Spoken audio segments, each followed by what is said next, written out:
ખૂબ સારો સમય છે અને સારા સમયમાં પાછો યુવાનોને બેને મોકો મળ્યો છે પહેલી ટર્મમાં. મારે તમને બેન કહેવું છે, હું મંત્રી બન્યો તો 4 વાર ધારાસભ્ય થયો ને ત્યાં 3 વાર ઉધી કુદળ વારો નતો, ચોથા વખતે 2.5 વર્ષ માટે વારો આવ્યો. એ જીવનની અંદર 2.5 વર્ષ માટે એકવાર મંત્રી થયો હતો.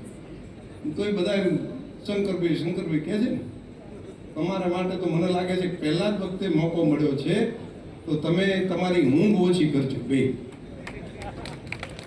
એ તમને લાગે કે તમે 7 કલાક ઊંઘતા હોય તો 1 કલાક ઓછી કરી નાખો, કેમ કે કલાક તમારી પાસે 24 કલાક જ છે અને 24 કલાક એ તમારી પાસે મળશે અને 24 કલાક જ તમે જો એમાંથી જેટલા કલાક વધારે પ્રજા કલ્યાણનું કામ કરશો, શું બીજે તો તમે કરકસર ક્યાં કરશો?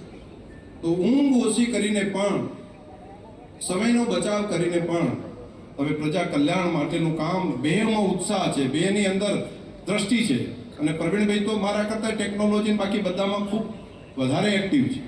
હું જોઉં છું અનેક વખત નવા આઈડિયા સાથે અમને એમ કે આ કામ આમ કરતા હોય તો આવું કરીએ તો કેવું. અનેક વખત વિધાનસભાના અધ્યક્ષ તરીકે હું બેઠો હોય ત્યાં લઈને આવે માણસ અને મને કહે આવું કરીએ તો કેવું.